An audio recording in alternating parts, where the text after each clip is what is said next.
Hello, everybody. Hello, and welcome to How to Get Hired. I am Bill, the company's expert, and thank you for joining me today.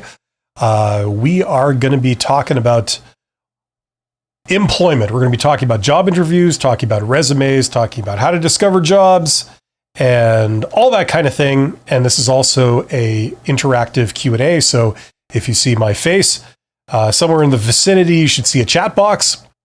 Get in the chat box. Let me know what you're wondering. Let me know what you're struggling with, and I will see if I can help you. Let me tell you a joke. Why did the recruiter cross the road? It's because he thought people would break for him. There you go. I'm here every Monday. Something that has always gotten me, I don't know about you guys, if you're the same, but it's when you have a recruiter deciding who's qualified for a job, and the recruiter themselves, they've never worked in that job. They don't know the first thing about that job, but yet they're deciding who's qualified and who isn't. And what I find tragically amusing about that situation sometimes is that because recruiters don't have a clue of what makes a person qualified and what doesn't, they go off buzzwords, they go off keywords, they go off just silly, simple things, and they don't seem to understand transportable skills, right? So if you're getting a job as an accountant, you've put in for an accounting job and you're a fully qualified accountant or something like that, and you have to talk to a recruiter, and the recruiter tells you, oh, you've done this type of accounting, therefore you're not qualified to do this other type of accounting, so I'm sorry you can't do this job. It's like, what the hell do they know about accounting? Who are they to make that determination? Usually they're wrong, and it can be very, very insulting if you're in that position. I should do a video about that. I've seen that. I've seen people on YouTube, recruiters on YouTube, say these things. Oh, it looks like you've done this, so therefore you're not qualified to do this. And it's like completely out to lunch. So I don't know if you've ever been in that situation, but I find that very aggravating. I keep hearing stories about that, and I keep seeing recruiters say things like this. And it's like, when it comes to an area where I actually know something about, like engineering or technical areas, it's like, that is so idiotic, and you're rejecting people based on that kind of logic. That's very unfortunate. Anyway, the title of today's episode of How to Get Hired is Can't Get an Interview? Watch This. And the subtitle is Many Applications, but No Job Interviews, What You Need to Know and What You Need to Change. So we are going to go through some of this stuff. As I say, this is a Q&A. So until I get the questions rolling in, I'm going to talk about this topic just to start us off. But let's get into this. Maybe you've been in this situation.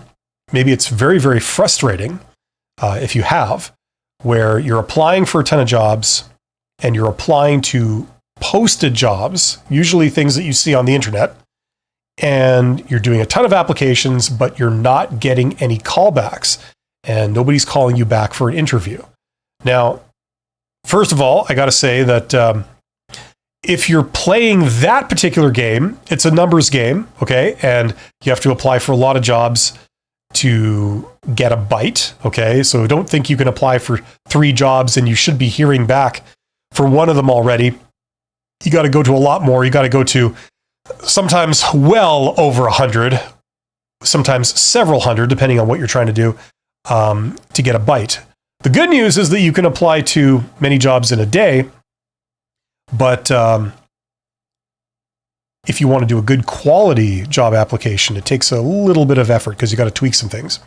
But let's go over some things to make sure that you're not making these sort of fundamental mistakes and it's not holding you back, okay? So simple mechanical things. I made some notes here. That's why I'm looking this way all the time. You get my camera for a better view. Simple mechanical things you can do to make sure that you're not making any of these mistakes is that, first of all, your resume should be in the right file format. This is extremely basic, but make sure that people on the receiving end can open your resume and read it and have it display correctly, okay? Remember, we are talking about recruiters here. a lot of times. So the level of technical knowledge is not very high with this group, unfortunately, especially if you're dealing with lower level recruiters. Usually these aren't the technical masters that decide to go into recruiting. They're the more touchy-feely people type people that go into recruiting. So make sure that your resume is in a standard format.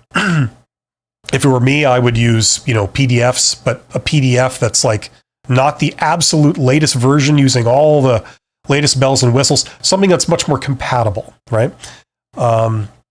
Okay, so do that. Make sure that when you're doing your resume, it has all the different sections, okay? If you've never done a resume before and you're just starting out, make sure that your resume looks somewhat typical, somewhat average, in the sense that it's got all the standard things where you would expect them. And if you've never done this before, I'm going to show you something very briefly. I've covered this before, but a lot of people still don't really do this. Let me just bring up a browser window here so I can do this. Here we go. I'm going to do a screen share. Okay. Here. So let's do this together, just for the two of us. Now, I like to go to, for this particular type of search, I like to go to Bing. Okay. Don't laugh, but for some things, Bing is still pretty good. And I actually prefer it for certain things. Now let's do an image search here. Okay. So up in the search box, I'm going to type in resume examples. Okay. And what you get is you get this screen here. And let's see if we can make this bigger. So I can just thumb through a variety of different resume examples. As you can see, you're looking at different formats. You're looking at, you got all kinds here. Now, I'm not saying that every single thing that comes up here is a shining example of what you should replicate. But what I am saying is that this gives you ideas for how your resume should be laid out and the types of things you should have on there. As you can see, it's quite varied. Okay, so there's many different ways of doing a resume. Okay, now if you want to further refine this, you could, let's try project manager. You could also enter in a specific job, okay, and that will give you slightly more tailored examples to the specific type of job that, resembles what you're going for. Okay, so there's like hundreds and hundreds. I could just scroll right through these, and you could either copy a format or you could be inspired by some of the things you find here. Okay, so that should give you a basic idea of what a standard layout is on a resume. Okay, but make sure you have your all the standard sections that are there. Okay, I'm just going to get rid of this window. There we go. Okay. Now, if you know this, great. But if this is all new for you, the perspective of the person on the receiving end, usually the recruiter, okay, is going to be that one of the key things that they want to see in any kind of application for a job is they want to see a certain amount of enthusiasm. Okay. They want to see, or they want to believe that the person applying actually cares about getting this job and it's important to them. And I don't mean getting a job, I mean getting this job specifically. So what is it about this job specifically that makes this applicant excited to do this particular job? Okay, so you need to indicate that in some way. Usually where you would do that is in the cover letter. So make sure that you have a cover letter in some form. That's, traditionally that's the email that if you're applying for a job via an email, you would attach your resume to the email. But the body of the email where you say who's this for and what you're applying for this job and why you're applying and all this and your contact information, usually that's essentially the cover letter information. So you would also include a blurb in there saying why you want the particular job. Okay, make sure you have that. We're going to go over briefly 2 questions because I see some are coming in. There are 29 of you guys here. Thank you for joining me live for this. Avid Runner says, hello again. I live in an area where to get hired, it's who you know and now what you know. Well, I got news for you, Avid Runner. That's not limited to a particular area. That's universal, okay? The most common method that people who have jobs got their job is not because they applied to a job posting and went through the standard process of talking to a recruiter. The most common method is that they reached out to someone in that organization that they had some kind of relationship with. Either they knew them really well or they knew them only in passing, but that's how they got their job. Okay, so that's not limited to your area. That's universal. Okay, and there are ways for this to work for you, okay, no matter who you are, even if you don't know anybody, and most people don't know a lot of people. It's called networking on demand, and I talk about that extensively. My question is, how do I get on the who I know side? Well, the simple answer is by reaching out to somebody in that company, not someone at the bottom, not someone at the middle, but someone towards the top that has power to make decisions and power to hire who they want. Okay? You reach out to them. And the simplest way of doing it, like I've covered repeatedly, is to send them a message and say, hello, my name is X. I do this. I'm a great engineer. I'm a great accountant, whatever. I specialize in this area of accounting, and I would love to work for your company. If you're ever looking for an accountant who's really good at this, let me know. Thank you and have a great day. That's all it takes. Okay? Now, in the description box of this video, there is a link to a video that I did, okay, called How Successful People Get Jobs, that you should watch, because I show you, it's a screen grab of me doing this process and showing you how you can discover these people, how you can connect with them, and how you send that message to them. Okay? So check that out. That'll get you started, okay, with networking on demand.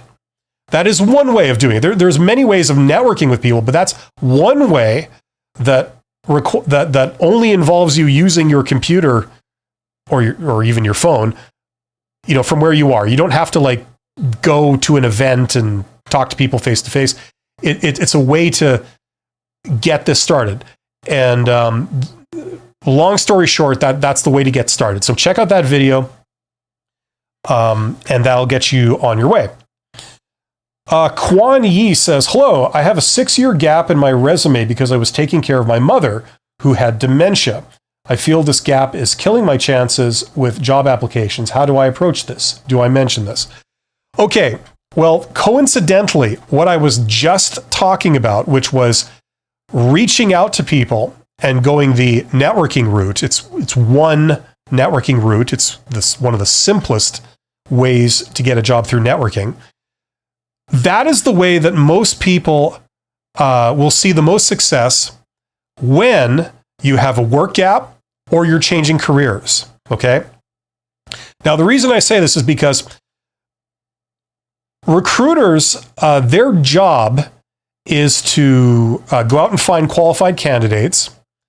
And the problem is that they are taught, and I know this because I taught recruiters, they are taught that you need experience. Like what do recruiters always ask? They ask, how many years of experience do you have doing whatever it is, right? That's the first question out of their mouths.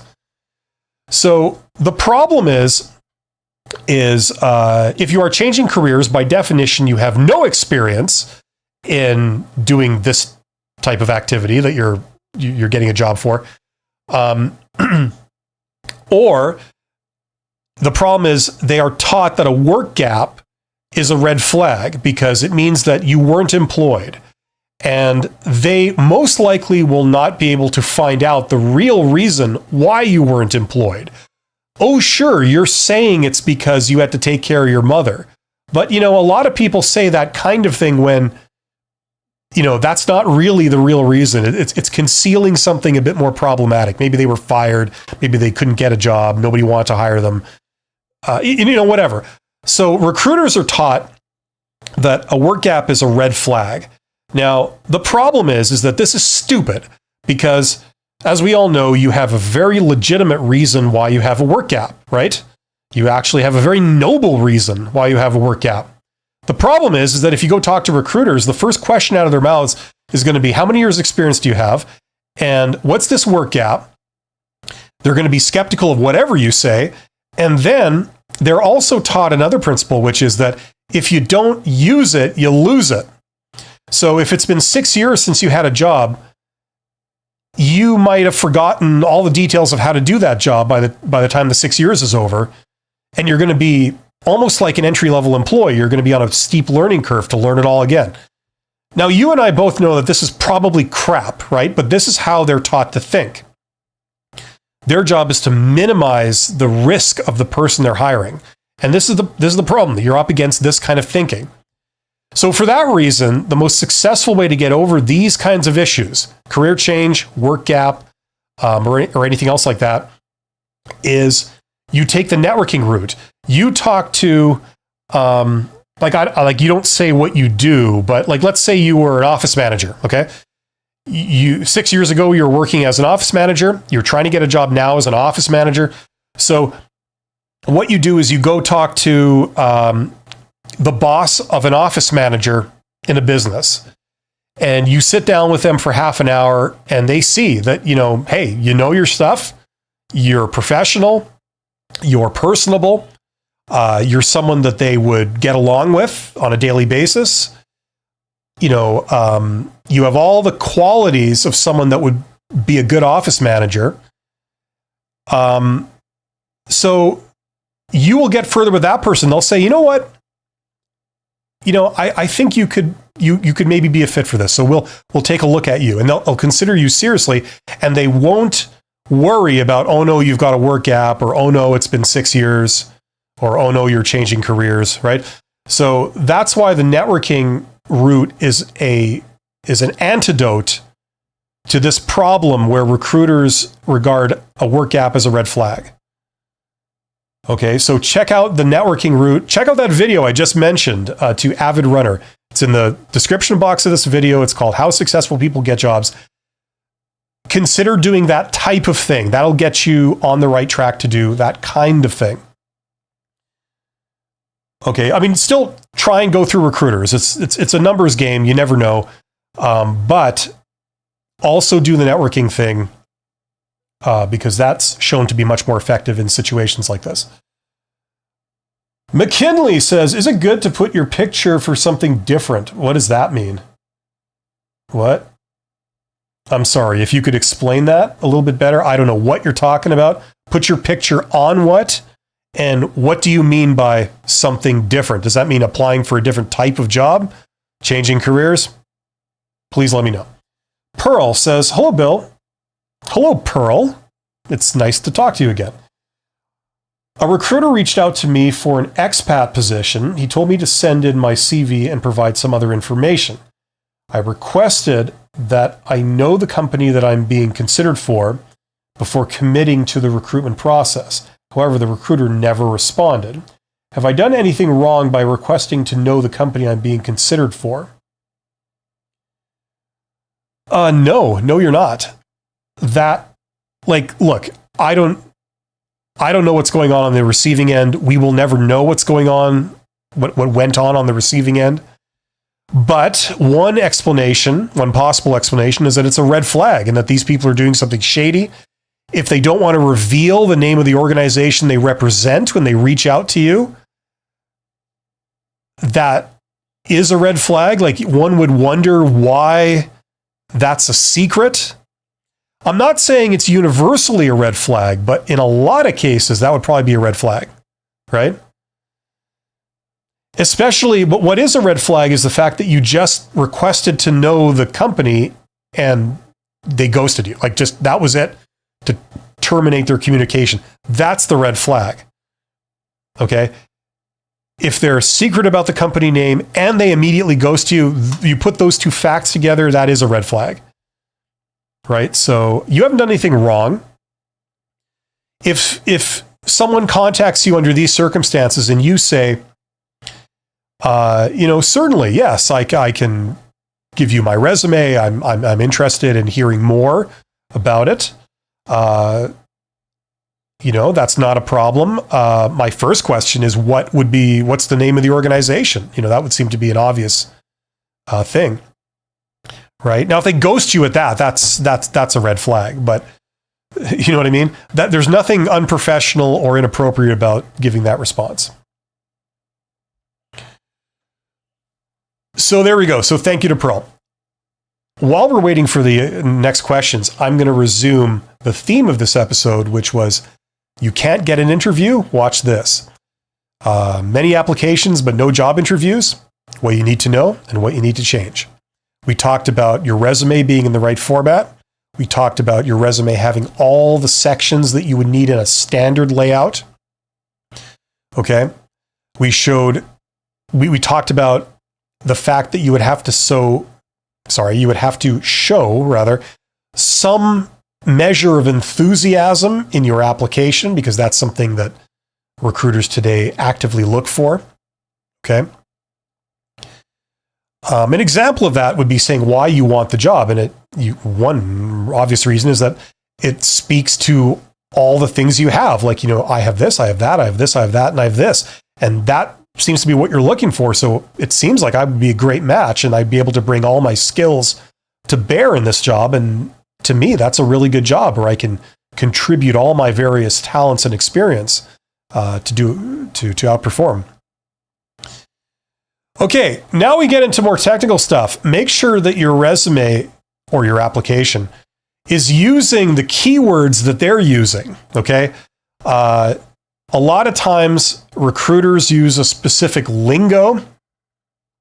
What I mean by that is that there's more than one word that can describe something, and they're using certain words in their job posting, right? They might be using industry-specific terminology, or they've chosen to describe something using a particular word. You need to use those same words to describe that you have that thing, okay? I've done a video about this where someone says, we're looking for supervisory experience. So you would respond with, I have 5 years supervisory experience. You wouldn't respond with, I have 5 years experience managing people. Even though that means the same thing, you're not using the word supervisory, which is their word that they were using. The problem is that a lot of ATS software and a lot of recruiters, they're looking for the word supervisory because they're so ignorant, they don't understand that the term managing people means the same thing as supervisory. And this concept is particularly true when it comes to a lot of industry-specific lingo. Because a recruiter is not a supervisor. They've never been a supervisor. They don't know these specific terms and that they're the same thing. So they're told, we need someone with supervisory experience. And the recruiter's job is to go out and find someone with supervisory experience. So they can be very, very literal in, what they term as, you're qualified or you're not qualified. So even though you've got 25 years experience managing people, they'll look at your resume and go, I don't see any supervisory experience. So sorry, you're not qualified, which is idiotic, but that's what they do. So to prevent that problem from happening, you need to use the term supervisory experience in your resume. So that means you have to adapt your resume to the job you're applying for. If you are not doing this, the chances of getting a bite from a recruiter go down dramatically. Okay, so make sure you're tuned into that stuff. Everybody complains, well, this is labor intensive. This takes time. Yes, I know, and it's a pain. But if you are not getting any callbacks, this is something you definitely need to look into to make sure you're doing. Okay, Crypto LFG says, had my interview last week Monday and it went well. Well, good. It felt more like a conversation, and there were some laughs here and there. Good, that's what you want. Your videos helped prep me, and this felt like a likability interview. Okay, good. I should be hearing back hopefully today or sometime this week. Due to the holiday last week, the hiring manager mentioned I would hear something this week. Hopefully I do and do not get ghosted. Skills get you the interview, likability gets you the job. I've heard this from countless people and it seems to be accurate. Yes, it is accurate. It's generally how things go. Right? Now, technically it's not likability, it's soft skills get you the job. Soft skills, I mean, that includes likability and charisma, but it also includes many other things, like your ability to communicate, the ability to have the right attitude. So like you don't go in there and get all offended. You could be likable, but then they mention something at the end and you get like really offended and upset. Like that would blow it, right? Or if you just can't give a proper answer in under 10 minutes, you know, it's this long, kind of like what I'm doing right now. It just is a rambling stream of consciousness kind of thing. And people get tired of that. They want a nice, compact answer. They don't want a disorganized verbal essay, right? So there's other things in there too. There's like, you might go in there and you're a very likable person, but you show up dressed inappropriately. You show up being a little too casual, things like this. It might not be professional enough. So you might be likable, but maybe the professional stuff is not there. Right. So it's other things besides likability, but likability is the central thing, especially for hiring managers. Hiring managers, these people, it's such a stupid term, but that's what they call them in this context. They're the boss. So you interview with a recruiter and the boss. And if you get the job, you're working for that boss. The boss has to like you, because if they can't stand being in the same room with you, they don't want to hire you to work alongside them. Right? Now, just a word of warning there, Crypto LFG. All you said is great, and it sounds really good, and I'm happy for you. Hopefully they will call you back, but don't fall into the trap where you put your job search activity on hold while you wait for a call. Okay?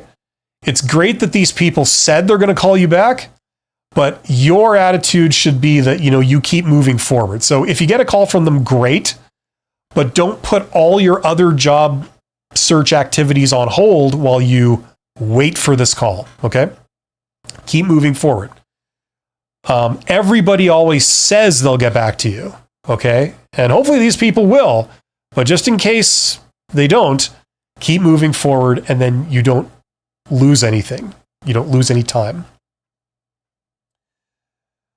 Marlene says, first of all, thank you so much for your down-to-earth advice. It helps to elucidate the process to find the right job. My question would be this: how can I showcase all my skills in my CV if,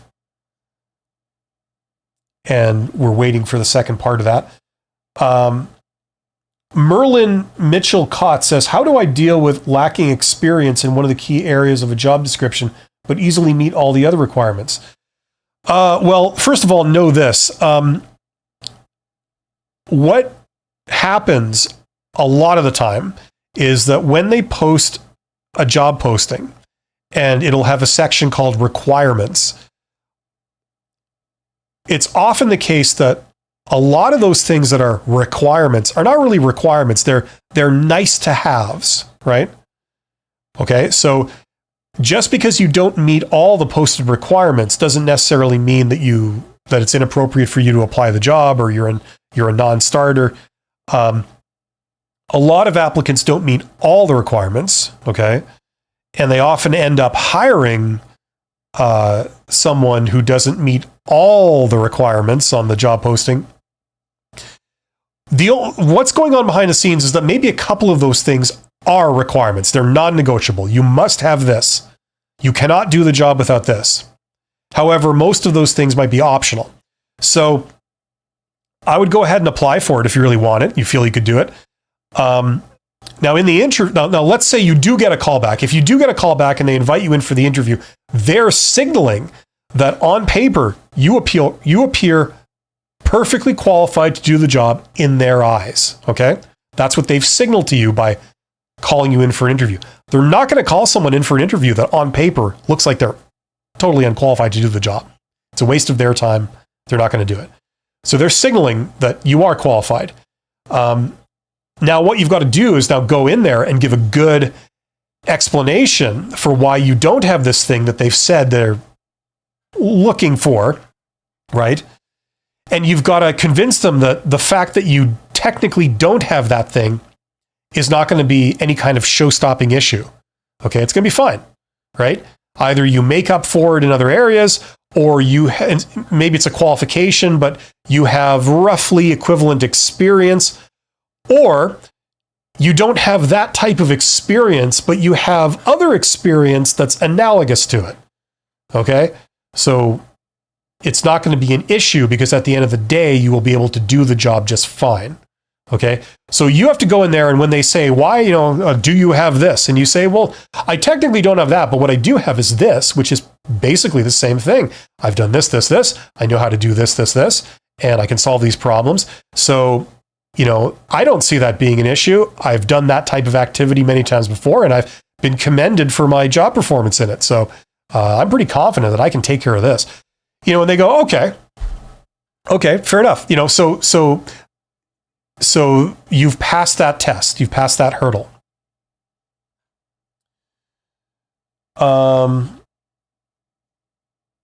Okay, where did I leave off here?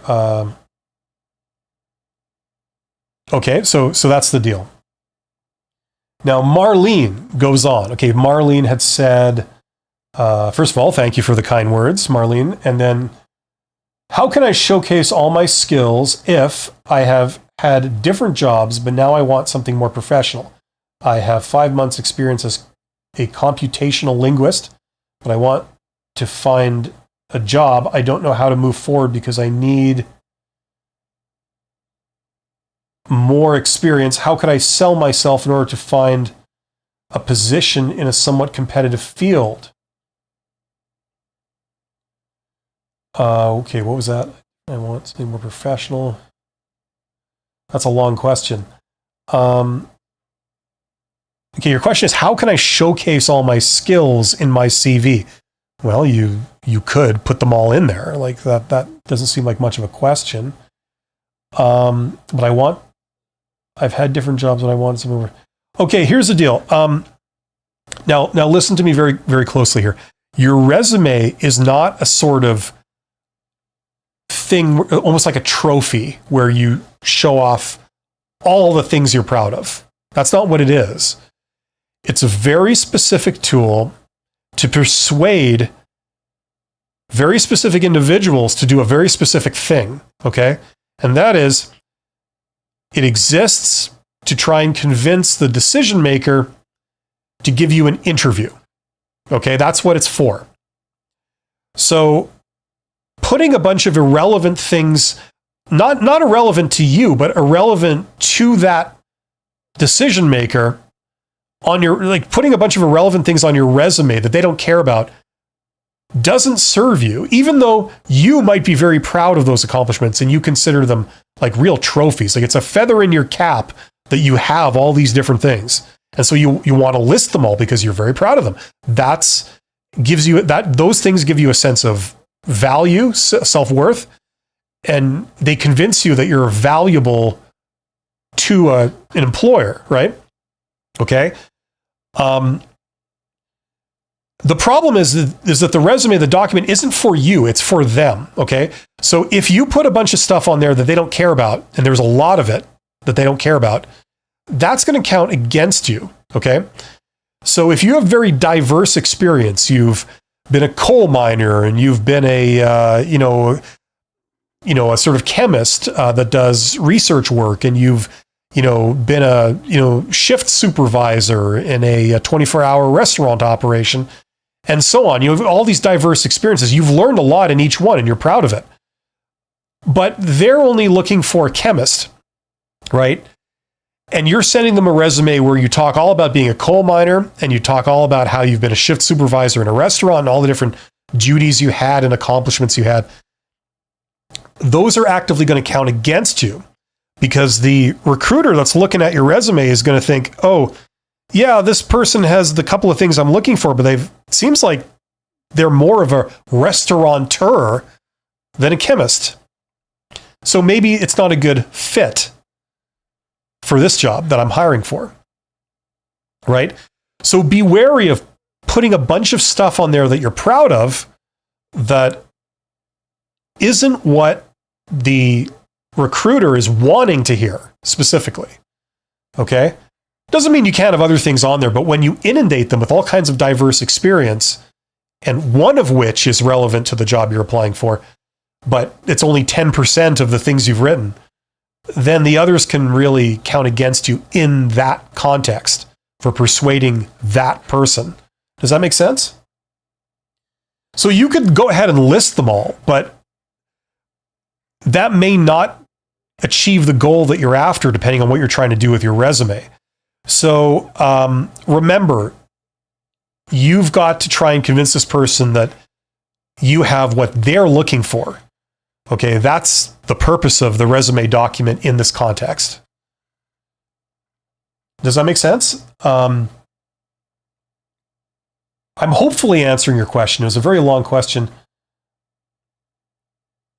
I think I know what you're saying. You're thinking that in a very competitive field, you can like give all this other information about you, and that should be the tiebreaker. It pushes you over because you've got the core competencies plus you've done other things.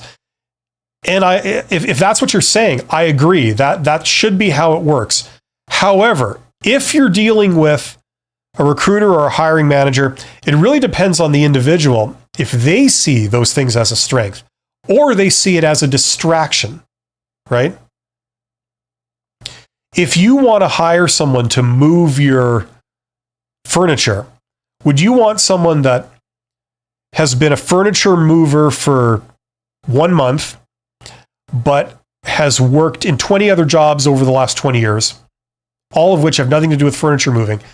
Or would you want to hire someone who's just worked as a furniture mover for 20 years straight, full time, and they know everything there is to know about furniture moving? That's what it implies. Which one would you want? Right? This is where some of that stuff can count against you. I just want to make one final point, and that is I think you're awesome. I think people that have a lot of diverse experience, doing a lot of different jobs in different industries and different situations, that's invaluable. That brings a real context to what you're doing and helps you be a better employee. Unfortunately, the way recruiters think is they don't usually think like that. Okay? So I would take out anything that is wildly unrelated, and I would really try and feed back to them what they're looking for. Okay? Because if you have it, you can easily speak to it. And the less cluttered it is, the better. Hopefully that makes sense. Okay, where did I leave off here? Guy with bow tie. I was wondering, I recently had an interview on June 17th with a pretty high position in the US government. Was it president? It should be. The hiring manager went on vacation right after my interview and sent a survey. Now, did they actually go on vacation, or did they just say that? That would be the first thing. When should I email her? Whenever you want, the sooner the better. Send a survey to my references. I do have other obligations here where I am where I am at. So I was wondering, is it all right to email for an update now, or should I wait? Okay, look, it doesn't matter when if you're worrying about when to do something, the sooner the better. Okay. If you're going to do it, the sooner the better. You don't have to worry about like, oh no, does it make me seem too eager, or, people wonder about that. They think like, oh, I don't want to appear too eager. I want to give the impression that I'm entertaining lots of job offers and I'm busy. The problem is that stuff is in your head, The perspective of the recruiter is that they asked for something and you gave it to them pretty much immediately. That makes a better impression than having to wait 3 days for it. Okay? I don't understand what this survey is. I mean, then again, I don't know about getting a job in the US government. I'm not in the US, so I don't know what hoops you have to jump through, but I would imagine, like most governments, it's a very bureaucratic, process-intensive kind of thing, and all these silly things that hoops you got to jump through. Just do what they ask for, and then don't think too much about it. Move on to other things. If they end up calling you back, great. If, however, they don't, it's not a reflection on you. Government hiring is widely known, almost universally, to require to be based on things other than how qualified you are. So it's not a reflection on you. And just do what they ask, give it to them as promptly as practical for you, and then move on. And hopefully they go down this process and it results in something. If not, don't worry about it. Just keep moving forward. Okay, where did I leave off here? You're welcome, Marlene. How do you pronounce this? Carachard? The focus of your channel is to help provide people perform well during job interviews in order to get hired. Awesome tips. How about for cases where we are trying to negotiate a promotion or salary increase? Well, I've talked about that also. I mean, I've talked about negotiation. There's a lot to negotiation. Unfortunately, people seem to think that negotiation is the same thing as persuasion, which it isn't. Negotiation is based on having other options, right? Now, if you are an employee in a company and you're doing a half decent job, you're not some kind of superstar employee, or you're not perceived as a superstar employee, but you're okay. You're not the worst employee. You do a decent job. And you're currently doing that job for the company. And they have a contract with you that says, if we pay you this amount of money, you agree to work under these conditions. Right? You're holding up your end. They're holding up their end. Right? Now, if you turn around and say, I'm sorry, this agreement, it's not to my liking. I'm changing it. And I've decided that this is not good enough for me now. I need more money. So you either pay me more money or I'm going to leave. Right? Well, negotiation is based on having other options, right? Not having to take a deal from somebody gives you power. If they don't offer you something that you want to take, fine. I got other options. I'll take one of these. I'll take my alternative, right? I'm not going to take this thing. That doesn't make any sense for me. I got an offer that's better, right? So that's what gives you power in a negotiation, right? If you got a competing job offer, let's say you're making 100 right now, and you got an offer in your back pocket where somebody's offering you 120 at a competitor's company. And you go to your boss and you say, this employment contract is no longer to my liking. I need more money. I would like you to pay me 120 or 130. And the boss says, that doesn't make any sense. You're doing the job right now for 100. Why would I pay you more money for the same job that you're doing? And you say, well, it's to keep me here. And they say, bullshit. No, I think you'll stay. Right? Besides, I don't feel that I should pay an employee more than 100 to do this work. Right? Now, if you don't have any other options, you're trapped like a rat, right? You either quit and are unemployed, or you stay and keep working for 100, right?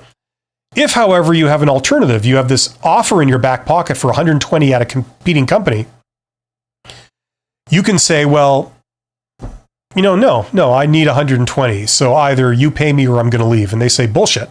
And so you leave, right?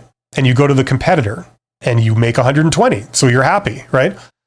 If, however, the reality is that you were underpaid and you should be paid $150 to do that work, your boss is going to immediately call you at home the next day after you leave and say, okay, come on back. We'll give you your 120 or 130, right? Just stay, come back, right? They win because they don't have to pay a new employee 150. You win because your value really is 130 in this case, right? But it's having that alternative that gives you power, right? If it's a bluff, you say you're going to leave, but you're really not. They've learned that, and I'm speaking from experience here, they've learned that all employees say this. All employees, A, feel they should get paid more money. No matter how much money they're making, they always feel they need more. And B, they always say they're going to leave as a bluff, but very rarely do they actually leave, right? So a lot of employers will just call your bluff. And it complicates things when you realize that if they pay you more money, maybe they have to then pay everyone in your department more money, right? So they don't want to start that precedent, right? So there's all kinds of factors going there, right? So the way to succeed at negotiation is you go out and you get alternatives. So you don't have to be dictated to by these people. You have other alternatives. There's no way you're going to stay there working for 100 if someone is willing to pay you 120, right? So regardless of whether they believe you or not, or you can successfully persuade them or not, you're going to come out on top, right? That's the way to win at negotiation. The problem is that it's hard to put the work in to get other options. So a lot of people don't do it and they fail because of it. Right? You can use every logical argument under the sun to try and make a case for yourself. But at the end of the day, your boss is, a lot of times they'll just say, no, sorry. This is what we pay. There's the door. Now that could be a bluff also, but you don't win by persuading them to go, oh yeah, you're absolutely right. We are wrong and you're right. And we should shell out our money for you. Instead of taking the money home for me, I should give all that money to you. You're absolutely right. It's very rare that you get that kind of outcome. Okay. I do talk about this stuff occasionally. I have videos about it, but they're not as popular as the job interview ones. So go figure. Maybe people don't like that answer, but that's really what's going on. It's unfortunate. Where are we here? Crypto LFG says, have a brag sheet so you have something that justifies your pitch for a raise or promotion. Sure. Yeah. And as I say, sometimes people, that'll work. Sometimes it won't. Doesn't matter what logical arguments. In your mind, I'm sure you're a legend. I'm sure in your mind, you're the most valuable person in this place. I'm sure in your mind, you think the boss and everyone in management are a bunch of idiots. I'm sure you do. And that you're more valuable than all of them. But no dice. You're getting paid 100. There's the door if you don't like it. You see how that works? It's not about making logical arguments. Hopefully it'll work and you've got a reasonable boss that wants to pay you more and feels it's justified. Great. But in most cases where you don't, you're up against these principles. Marlene says, yes, that's exactly what I meant. Thank you so much. You're absolutely welcome, Marlene. And thank you for being here and asking very intelligent questions. As to everyone who's asked a question today, everybody who's asked a question has asked an intelligent question. There's nobody here that's asked anything silly, or just ridiculous. These are all very valid points. The guy with the bow tie says, haha, I agree. I apologize for the breakup of the messages. It was a character limited. Thank you for the answer. Yeah, I know. This is, there are some limitations in the YouTube chat, I know, so I apologize for that. Survey to my references. Yeah, it's a government job, right? That you were pursuing. So I know that they have a lot of requirements for that kind of thing. They want all your personal confidential information. They want all your life history and, the details of everyone you've ever known and all this kind of stuff. That kind of thing. Kara Chart says, thanks, man. You have great intuition and really got to the crux of my concern. Yeah, that was the negotiation thing. Yes. Yeah, like that's the thing. There's a reality behind a lot of these things, like negotiation, like getting a job. And sometimes the reality is unpalatable to people because either it involves hard work or it involves unsavory realities, you know? But the thing is, there's ways to deal with all of those, like getting a job. You know, it can sometimes seem very depressing when you have to deal with recruiters that they're unprofessional, they're dismissive, they devalue a lot of things that you have out of hand while simultaneously being ignorant of a lot of the things that you have. They base their decisions on seemingly silly, insignificant things, right? It can be very depressing. But once you learn what's actually going on, and also you learn that you don't have to go through that process. You can bypass recruiters entirely to get a job. In fact, that's precisely how executives get jobs. They don't apply for job postings and say, we need a CEO. And then next thing you know, you send in a resume and you're talking to a 21-year-old recruiter that says, what does success look like to you?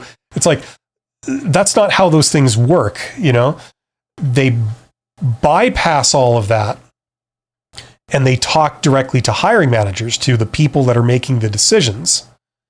Because the people that make the decisions tend to know what's required in a candidate for that job, because that job's going to report to them.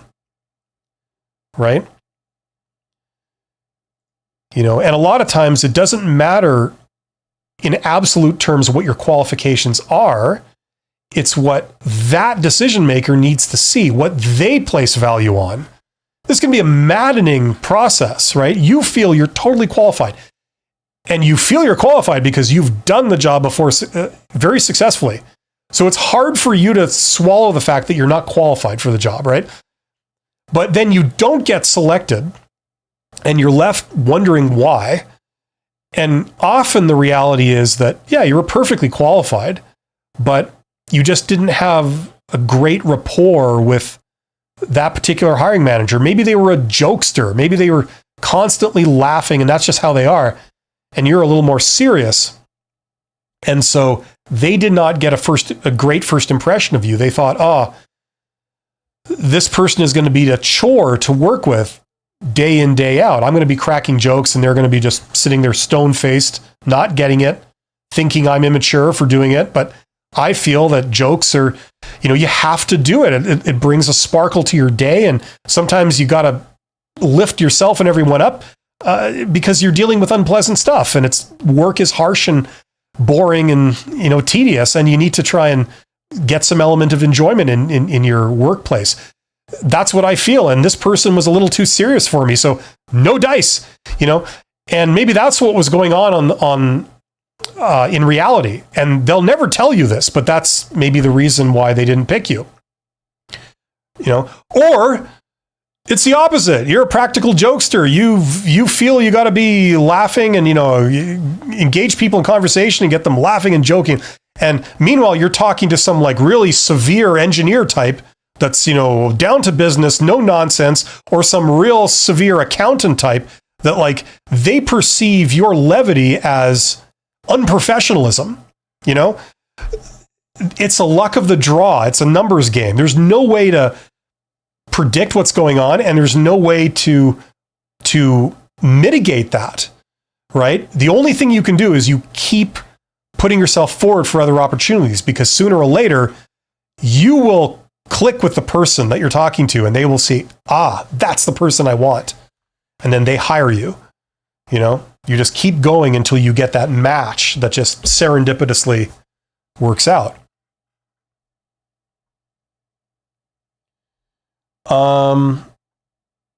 Okay, where was I here? Merlin, Mitchell Kotz. I'm sure I pronounced that perfectly. Would you prefer it with a French accent? Merlin Michel Gut says, I find quantifying my impact in a job extremely difficult. It can be valued and real, but not easily put into a neat achievement package. How can I deal with this without pulling spurious percentages? Well, okay, you're disparaging percentages. That's one of the two ways you usually quantify accomplishments. It's either percentages or money or dollars, right? Now, the problem is that you've got to be talking to somebody who thinks in those terms. And a lot of recruiters don't think in those terms. They think in terms of years of experience and keywords like qualifications, right? But if you're talking to a general manager or up, right, you have to talk the language of money, which is dollars. So you could say, I had a direct impact. I implemented a project that it took 150 man hours, and it resulted in a savings of $250,000 over, the next 3 quarters, something like that, right? That's the kind of language you have to talk. Or if you're not dealing with money directly, you're dealing with operations. I streamlined a process that resulted in a 23% increase of output for this particular process that we do, this production process. Something like that. So you're talking percentages. It's very hard to quantify, your impact if you don't want to use, say, percentages, right? The only other thing is to use currency. So, in a universal sense that, sort of transcends people being in different roles in different companies. Okay. Something like that. But this is my impact. You want to see, like, normally people just concern themselves with the production process, and they may make small efficiency gains. I implemented an improvement. It wasn't part of my job. I didn't have to do it, but it was recognized by my manager, and it was adopted and rolled out to the rest of the department as a change of process, and it directly resulted in a savings of this much per year or something like that. Or a reduction in defective units of production by 230 units every month, something like that, which equated to a savings in customer service costs and defect processing of $125,000, something like that. Like, if you can get these numbers, like go and talk to your accountant, or if you can do, like, just general calculations and say, like, this thing that it costs this much time for these people to spend on, I reduced their time by this many hours per week that they spend on it. So if they're paying them approximately this much per hour, that would be a savings of this much over a quarter. Like, you can calculate that stuff, and it can give you weight when you talk to a hiring manager, someone like that deals with performance numbers and money and things like this, right? Okay, but that's usually how you do it. Chris Allen says, executives can bypass the recruiter, but what about the rest of us? Well, you can too. This is what I talk about with getting a job through networking. Okay. The only difference between executives, generally speaking, and people at the bottom, generally speaking, like worker level stuff, is, generally speaking, worker levels don't have the knowledge of how to reach out to someone in an organization to apply for a job, right? Like to go to, for want of a better word, hack the system, to not go through a recruiter. They think, okay, look, I'm a fully qualified accountant, or whatever you do, a fully qualified automotive technician, whatever it is. I've scanned the job postings online. There's nothing really great there, but I think maybe people are hiring. I think people are getting jobs. Even though they're not posting jobs, they're still hiring in this area. So what I'm going to do is I'm going to go and I'm going to find all the companies that could hire an automotive technician that are within commuting distance of my house. So, like, in an hour drive radius, something like that. I'm going to find all the employers that would ever conceivably hire a automotive technician. So that includes garages, that includes, heavy industry where you're dealing with hydraulics, pneumatics, like the stuff that you do, right? Construction, like, I don't know, any place that can conceivably hire me. And I'm going to reach out, I'm going to find out who's the general manager, or who's the owner, the person in charge that has the power to hire who they want. And I'm going to reach out to them and I'm going to say, hey, I'm here and I'm a great automotive technician and I can do this for you. And I've done this in the past, which has really, been a great thing. And if ever you're looking for a great technician, especially an automotive technician that can do this, let me know because I would like to work for you. Right? There's nothing that stops you from doing this. People who have never had a job in their life can do this. You could be a student. You could be not even graduated yet. You could say, I'm graduating in 2 months, and in 2 months I will have this qualification, but I'm really interested in doing this kind of work. So if ever you are looking for someone, maybe at the entry level, for this type of job, that you need this kind of work done, let me know. Contact me. I would love to work for you. Right? And a lot of people will not answer, but some of them just so happen to be looking for that thing right now. And you fell right in their lap. And they said, hey, instead of spending a ton of money posting this job and sitting through rounds of interviews, maybe I'll just contact this person and have them come to my office. We'll have a conversation and see where it goes. Maybe I can just get away with hiring them if they're qualified. And if we click, and it all checks out, let's just go with that. That's the easiest, quickest solution to this problem of I need a new employee. It's far cheaper. And I'm going with someone who has already elevated themselves above the crowd because they've shown that they, first of all, have the initiative to do this. Right? And the message they sent me, that's a free sample of what it's like to deal with them. Let's get a sample of their communication skills. And they sent me a very professional message, and it persuaded me that I should respond. And already I know that that person has a certain level of professionalism and communication skills, right? That's more than any person that's applied with just a resume, right? Right? So it also signals that they specifically want to work here because they've gone to the trouble of finding me and saying, I like what you do and I'd like to work here. They've expended effort to contact me specifically. So it signals all those things about them already. There's absolutely no reason why, people at every level can't do this. The reason why a lot of people don't is because they don't have the knowledge that you could even do this, which is strange to me. They think that, oh no, I'm not allowed to talk to this person. Of course you're allowed, right? I mean, they are allowed to not respond to you, right? But you are certainly allowed to talk to them, especially if they've done something like putting their full profile up on LinkedIn for everyone to discover and said, here's my contact information. Here's how you contact me, right? If they didn't want to be contacted, they wouldn't do any of that. Okay, so the rest of us can do it. I mean, I've done it. I did it many, many years ago. I learned this, and a lot of executives do. This is what they do. Not necessarily to get jobs all the time, but to reach out to another company and say, hey, maybe we should partner. Maybe it might make sense for us to partner over something. You guys do this kind of work. We do this kind of work. Maybe there's some potential there. Let's explore it, right? I'm not proposing anything specific because I don't know that much about what you guys do. But I'm reaching out to see if we can maybe have a conversation. Maybe could you give me a tour?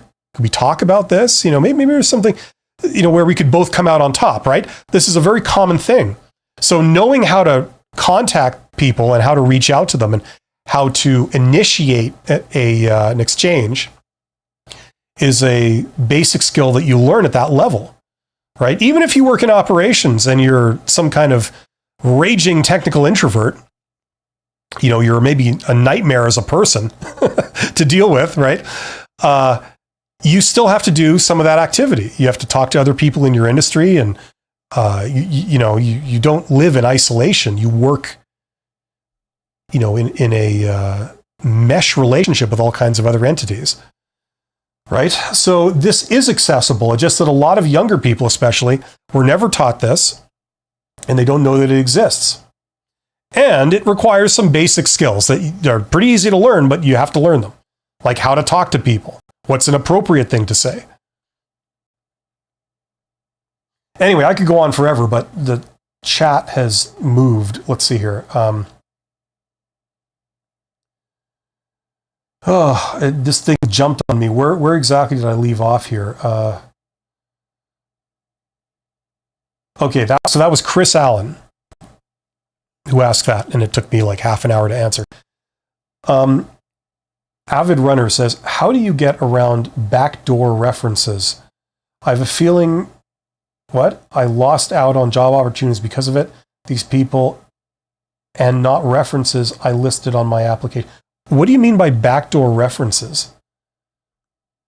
Like, are you talking about networking or something? Or like actual references where they ask you to supply several references that they then call to get like, I don't know, some kind of personal recommendation or something?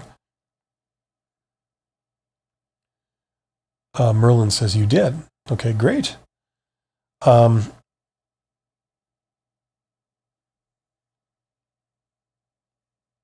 Okay, Crypto LFG says, if I get the offer this week and it's exactly what I was looking for as far as compensation goes, should I still negotiate for more or just accept it and not be greedy? Thanks. I can't answer that for you. That's up to you to decide. Now, obviously, if you just have a knee-jerk reaction and you just negotiate, like, just as a matter of form, there's risk that you could blow the offer, right? That's always a risk that you take when you try and negotiate. So depending on what situation you're in, if you're desperate for a job and you need money, I maybe would not negotiate unless you've got a whole bunch of job offers in your back pocket or that keep coming to you very regularly. I would not negotiate. That's less risky, is just to say, yes, we got a deal, right? And then you get it, and then you have something in the hand. You have money coming in. If, however, the situation you're in, you're not desperate for money, you have some leeway, you don't have to take this job, you have other things lined up, or you have a lot of offers and interviews coming in, so, you could afford to push the envelope a little bit. You could shoot for more. In some situations, you can negotiate, and that's fine. In others, you can't. And there's some things that can indicate if it's the former or the latter, but you will never know for sure. So there's always risk. Like I've talked about this in the past. If it's a situation where, if it's like business to business, right? That type of business where you have a smaller number of employees, but a larger amount of money flowing through the organization, then it tends to say you can negotiate. They can go higher. If the opposite is true, if you have like a large number of employees, but only a small amount of money flows through the business, like say a restaurant, like, a lot of business to consumer type stuff, you have a lot of employees, but for that number of employees, the business doesn't make that much money, then the odds are is that you can't negotiate. If the job is like a one-off job where you're the only one in that role, that tends to suggest you may be able to negotiate more. If you're one of like 200 people that all have the same job title and they all work doing the same thing, like in a call center, that tends to suggest you can't, right? So there's things that show you what the odds are depending on the type of job, but there's no way to know for sure. Okay, so it's totally up to you whether you want to go for it or not. Depends on your situation and your goals.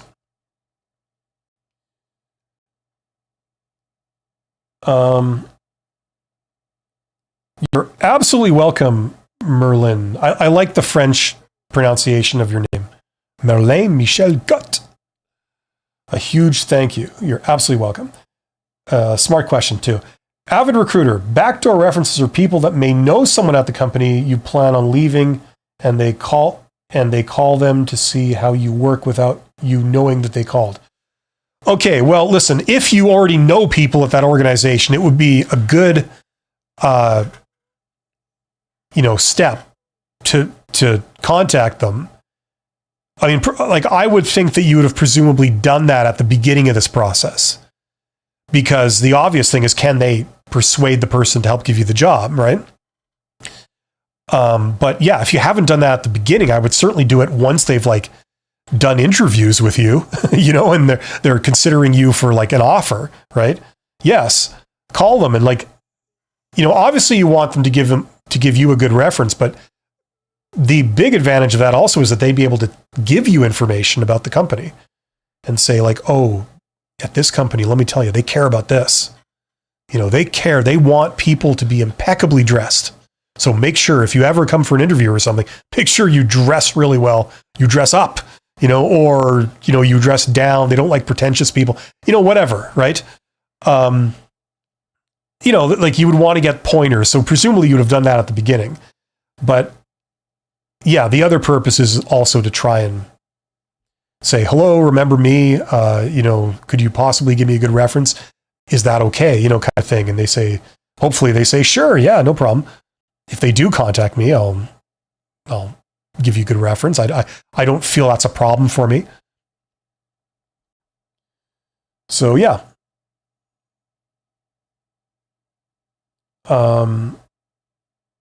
Like if you do have connections to the company, I mean, you could also presumably have used them to see if they can get you in the door, right? Right. Linda Rocco says, I've enjoyed your answers today. I'm going to look at your MBA course. Having that knowledge can be applied to many jobs. Thank you for creating it. Yeah, what you do is you get all the textbooks that you would be given in an MBA program, right? MBA, not NBA. And you're reading the same books that they're reading when they take the course at Harvard University and they're part of their business school, right? So you don't have access to the professor, but the material they're teaching you is the same material and it's out of the same book. So you get all that for a tiny fraction of the price. The catch, of course, there's two catches. Number one is that you're on your own to read the book. No one's going to force you to read it. But you can do it at your convenience and on your schedule and to the depth that you want to do it. The other catch is that it's unaccredited. It's always going to be unaccredited because there's no evaluations in it. I don't know how much you've gained from it. Some people just take it so they can skim the topics and get a feel for what you study when you study that thing.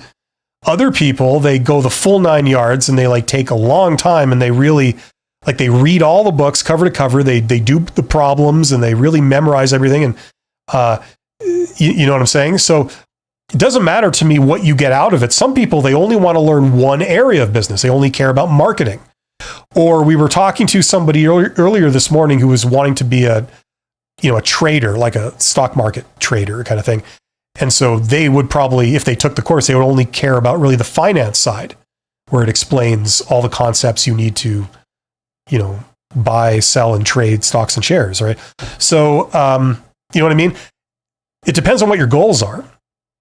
But if you want to go the full 9 yards, you're getting the same information and the same amount of information that you get in a brick and mortar MBA that takes 2 years, So yes, but I mean, it's a tiny fraction of the cost, right? So for some people, it's a solution. It allows you to do this. It allows you to learn business. It'll help you in your corporate career, especially if you want to rise into management and stuff. It'll really help you with that.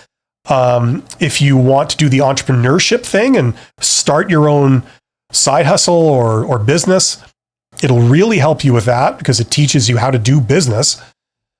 So there's a lot of things that can help people with. And, that's why I created it, to help people, particularly entrepreneur types that they want to learn how business works, right? Because they're going to be right on the front lines of it. They're going to try and create something that will make money and they will profit from it. So that's the biggest challenge in all of business. But thank you for the kind words. And like if depending what your goals are, if your goals are to learn it, to apply to your conventional career, it's definitely useful. The other one is the Write Like a Professional course. I keep pointing the wrong way.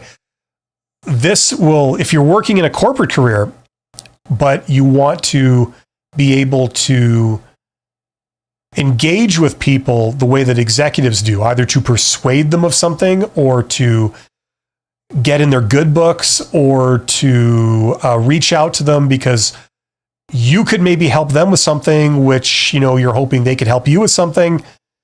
You don't know how to do that. You don't know how to phrase it or what message to send or how to go about it. That course can help you with that too. And when you present yourself, you don't present yourself as some non-starter that doesn't know basic things. You present yourself as a highly professional, highly personable, highly likable type person that they would want to interact with. So that might also be an option depending on what your goals are. Carachard says, it doesn't suffice to mention to my current employer that the market rates are X times my current salary. It would be better to apply elsewhere than approach my employer when I have another offer. Look, I don't know how reasonable your boss is. I don't know what you're being paid compared to market rates. Look, I'm laying down some principles. Only you can decide what's right for you to do. Now, one thing you need to be aware of when it comes to market rates, okay, for labor, right, is that, if you can look up on Glassdoor or, Indeed, there's like payscale.com. There's all these websites that will say, okay, in your region, for someone in this role who has this much experience, the average pay is X. And they might give you a range. They might say minimum here, maximum here, and the average is, or the median is here. Now, what that is, that's simply just like an average of what companies pay. It doesn't necessarily mean that that's what you're worth, okay? For a start, if you say I'm worth the market rate, you're making the assumption that you're an average employee, okay? It's for a start. Now, you might be below average, you might be above average, right? So that's the first assumption that's built into that. The other assumption is that your company pays the average amount, right? That is often not true. There are companies that intentionally pay below and they accept the higher employee turnover, right, in exchange for the money they save. Other companies intentionally pay above the market, where they pay above the average amount, because they want the best people and they want to retain them. Other times, they intentionally pay above, they pay a premium because the company sucks and it's a terrible place to work, and the only way they can get people to stay there is to pay above average compensation, right? So there's a whole variety of things that can really come into play here, right? Now, I don't know whether any or all of these apply to you, and I don't know what your alternatives are. Right? All I'm saying is that if you feel that you are underpaid, okay, if that's how you feel, okay, go out and verify that to yourself and to your employer. And in the process of doing that, if you can get another job offer in your back pocket, then whichever way this goes, you will come out on top. That's all I'm saying. Okay? Hopefully you've got a reasonable boss. When you go to them and you say, I'm concerned about my level of compensation. I'm starting to feel that it may not be sufficient and reflective of my value, and I'm wondering if it would be possible to bring that more into alignment with, say, the labor market or with the value I'm generating for this organization, something like that. And in a perfect world, your boss would be a reasonable, friendly person that would say, you know what? You're absolutely right. You are very valuable to the organization and we don't want to lose you. So I think we can meet that for you. We'll talk more, but I think we can do that for you. And then you talk again and then you try and pin down a date when it's going to happen. Things like this. That would be the perfect scenario. But if you don't have that, you get a jerk And I've encountered this before where they say, nope, you're overpaid as it is. We're very generous and we've done our homework on how much people should be paid. And so, yeah, we're paying you what you're worth. Regardless of what they say, you come out on top if you have something in your back pocket, another option.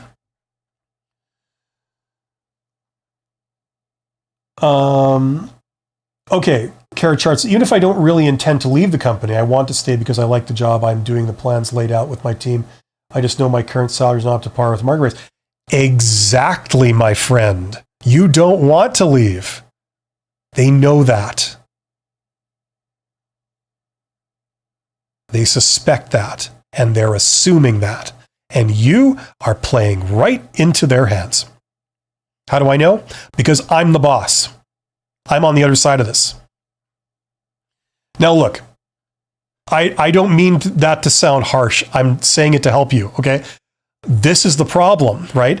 They know that employees don't want to leave. They know that employees hate having to look for another job and getting one. They know that they're relying on that inertia as a way to underpay you. They're not going to pay out money if they don't have to. No one does. Do you pay more for the thing, like for food or anything, rent, because you feel like, they do a really good job for me. I've bought food at that store for 20 years and I've never had any complaints. You know what? I'll pay 25% more for all my groceries from now on as a sign of, what I feel is fair. Do you do that? No, you don't. Neither do they. Right? So I'm just saying this is a known thing.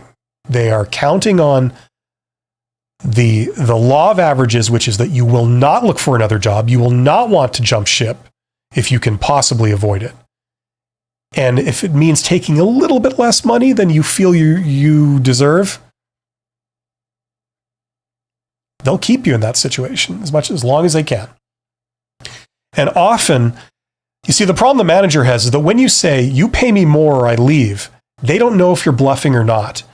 The average, the odds are is that you are bluffing, because most people are bluffing when they say that. So they call your bluff. Now, if you actually leave, you say, okay, here's my letter of recommendation.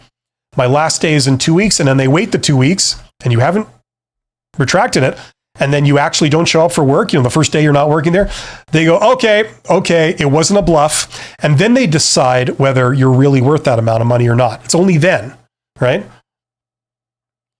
Okay, and then they call you at home and say, come on back.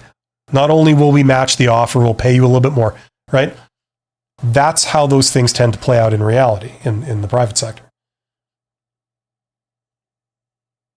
Okay. Or they say, well, listen, I really like that employee. It's a shame they're gone. It sucks that we have to start again with a new employee, but I'd rather do that than have to pay all this extra money for, an employee that I don't feel really should be paid that much. I can get someone else for cheaper. That's what I'm going to do. Right. In the same way that you decide I could pay $25 for a can of smoked salmon. That's really good. But you know what? I don't need to eat $25 cans of smoked salmon every day. I'll settle for the $5 can of smoked salmon or regular salmon, whatever, canned salmon. I'll settle for that's good enough. It's a shame that I can't get the $25 stuff anymore for cheap, but I'm not paying $25 for a can of salmon every day. I'm going to pay this. Anyway, why am I talking about salmon? Your nose will turn red if you eat salmon that much, and it'll scare people. So that proves my point about salary. Okay, where were we here? I have to start winding this down in a few minutes, so let's get through these questions, and then I have to call it a day, unfortunately. Okay, avid runner. I listed my references on my application, but the hiring manager calls someone they know at the company you plan to leave. Oh, the company you plan to leave, because it might be their friend. This is a reference not listed in my app. Okay. This person was an employee, not a hiring manager. Well, this person may have ruined my chances at a job. Okay. Now, depending where you are in the world and what industry you're in, just so you know, sometimes they have laws against that, and sometimes there might not be laws, but it's all the companies in an industry, in a region, they'll have an industry association, and they have almost like a gentleman's agreement that they're not going to do that. They're not going to poach each other's employees or sabotage each other's employees. Things like, so sometimes there's constraints on them doing this kind of thing, but I guess, unfortunately, that's not your situation, presumably. Okay. This is why you need to keep things confidential when you leave a company and go to another. If there's any chance they're going to do this, a common thing is that if you resign and you say, I'm leaving the company, and you tell your boss where you're going and who hired you and what job you're going to do and all this kind of stuff, the problem with that is that it's been known that people will sabotage you. They'll call that company and say all kinds of bad things about you. You know, oh, I just wanted to let you know, I think you should know that, you know, we've had a lot of problems with this employee, sexual harassment, inappropriate conduct, poor performance, right? And they'll sabotage your job offer, right? Because either through spite or because they're wanting to retain you, right? Either way, it's stupid and unfortunate, but that kind of thing has been known. So this is why you want to keep that stuff as confidential as possible. Don't reveal anything more than you have to. It's no business of theirs where you're going, right?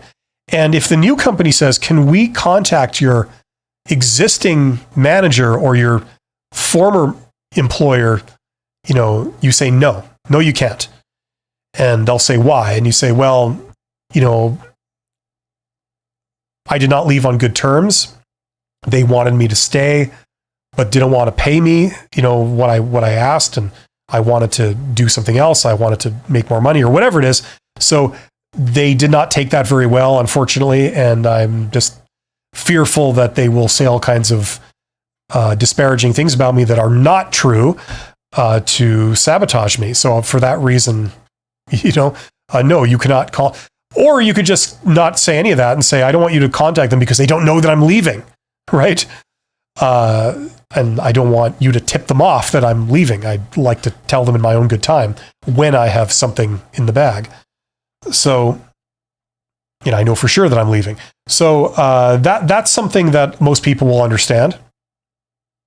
And if these people don't understand that, then that's a real red flag that they're not good to work for. So yeah, that's a tough one. If they already have done all this, hopefully this is not fatal and everything is fine. But if it is, look, just chalk it up to experience. If ever you're in this situation again, just now you know what not to reveal to people. Okay, great, Karachard. Okay, last couple of questions here. Rex11 says, I just watched your video, surprising reasons why you didn't get the job after being rejected from an internship despite having a good feeling about the day in review. Guess I will move on. Yeah, it's no reflection on you. This is a delusion that everyone has when they start out. They think that because they weren't selected, that it's a reflection on them. It isn't. It's more a reflection on the employer or the decision maker that determines the new hire than it is on you. Right? A lot of times they make these decisions for ridiculous, petty, trivial reasons. Like, oh, you didn't have a sense of humor in the interview, or you had a sense of humor in the interview and it was unprofessional. We think it's unprofessional. You go to the next place, you have a sense of humor in the interview and they love you. It's not any kind of reflection on you. It just depends what they're looking for. And sometimes people are looking for really stupid, ridiculous things. I still have some open doors for 3 other companies and we're pursuing these opportunities. Okay, great. Yeah. Serious Cat. How to tell your employer that you've taken a new position and will be leaving in 2 weeks? Do you need to give a reason? No. You don't. Look, all you need to tell them is that you're leaving. This is your last day. Goodbye. That's all you need to do. You don't need to say anything else. And in fact, I would advise you not to say anything else. for the reasons that I've just mentioned, they can sabotage you. Okay? It is none of their business what you are going to do next. Okay? It doesn't involve them. It doesn't concern them. Right? So, we've heard today a couple of examples of, maybe people giving a little bit too much information when they leave or when they're thinking of leaving. Now, I get it because they prompt you and they sometimes can put a lot of pressure on you. You need to tell us this, where you're going. It's like they make up this stuff and they say it to you like it's a rule when it's not. They're abusing their power. The reason they do it is because it works. Someone from HR comes to you and says, okay, I understand that you're leaving. Okay. We are very unhappy about this. Now, here's the process. You need to fill in this form. You need to say where you're going. You need to say how much they're paying you. You need to say what your role is going to be. You need to say why you are leaving us and, the reason why, you decided to leave us. Complete crap. You don't have to say any of that stuff to them. And the problem is then they then take that information and use it against you. Right? Either to sabotage your new offer or to find fault with you and say, okay, well, you sent in an email saying you are resigning and your last day is going to be in 2 weeks. They send you an email the next day, a day after you said you gave 2 weeks notice, and say, you're fired for cause. We don't like your attitude because you had said that you don't like some aspects of this company. Well, you're fired for negative attitude, disruptive workplace, communication, whatever, right? They'll make up some BS thing. And then because you're fired for cause rather than leaving, you don't get, unemployment insurance or, whatever, right? There are some companies out there that are bad that play these kind of games. And for that reason, keep it as confidential as you possibly can. And what I mean is don't disclose any more information than you need to, which is I'm leaving, I resign. You now have notice of this. My last day will be this day, and then I will be gone. Goodbye. That's all you need to say. And some companies, what they will do at that point is they will say, okay, you've given 2 weeks notice or however many weeks notice you need to give by law. Great. We don't want you to work those 2 weeks. We're just going to pay you 2 weeks salary, but we're going to march you out of the building today. We don't want you here knowing that you're leaving. In the past, we've had employees that are disgruntled that have taken that time to steal information or, sabotage our operations knowing that they're going to a competitor or something like that. You know what I'm saying? So they'll pay you your money. You don't have to work it, but they'll pay you, but then they'll march you out of the building the moment that they hear that you're doing this, that you're resigning. And I've been that person before. I got marched out of a company like 25, 30 years ago, something like that. Like the same day that I sent in a letter of resignation. I didn't even have a chance to get my stuff. I had stuff in the locker and I had stuff at my desk or whatever. And I can't remember which one, but I one of those two, I didn't get to go and collect it. The boss just came and okay, let's go. I'm marching you to the door. Took my cards, took my pass, everything. So I couldn't get back in. Goodbye. So, this is real. This is real. They still do that stuff today. Anyway, I think I did a video at one point on resigning, like how to do it right or something like that. So check out that video. Just do a search. I can't remember what it's called. But there you go. I'm just going to read this one thing and then we're done. You're absolutely welcome, Rex11. I wish you the best of luck. Keep improving yourself, keep learning, and you'll come out on top. Carrot chart, interesting. So we don't need to attend the exit interview. No, you don't. Or should we just attend it and probably opt out of questions we don't want to answer? Either of those are fine. I mean, they're not universally awful, but just remember, you don't need to, by law, you don't need to disclose things to them that are none of their business, right? So just to protect yourself, I would opt out. yeah, it depends what kind of relationship you have with them, what kind of track record they have of, dealing with employees and former employees. But, it doesn't, it's never bad to be friendly and professional. So if they ask you nicely, can you go to an exit interview? And it's not like there's no red flags there. It's not the end of the world to go, but if they ask anything that's none of their business, just don't answer and say, no, I'm sorry, that's confidential. I don't give that out. I'm sorry, it's just a personal policy. I don't give that out. And they say, well, we need to know this. Well, I'm sorry, I don't do that. Will there be anything else? And before I leave, it depends what relationship you have with them. If your boss is a nice person, like if you had a good relationship, they've always been good for you and they've treated you like a person and, this kind of thing, then maybe you might do it as a favor for them if they're going to be there. But yeah, like a lot of times the good companies, they will do an exit interview. And I've also seen this where like the people running the show, they actually care about their employees. They are actually genuinely concerned. They want to find out if you are leaving because you got like a better opportunity, or are you leaving because they screwed up and somehow drove you away? And if that's true, they want to know this so that they can fix the problem, right? There are some good companies that they genuinely want to know that. I've seen that too. I worked for at least one company like that, where they genuinely care. And in my case, and I adopted this attitude, they believe that if an employee leaves, it's because we've done something wrong. Like we screwed up in some way. Either we didn't pay them enough, or we treated them badly in some way, or we just didn't give them job duties that were in line with what they wanted to do. We want to see if we are the problem. And if we are the problem, we want to fix that, right? So sometimes you get that, okay? So it's not all bad, but always look out for yourself. Always look out for number one. Number one, you come first before their needs. Okay, so you make the call. Anyway, thank you for joining me today. There's 48 of you guys here. You guys are awesome.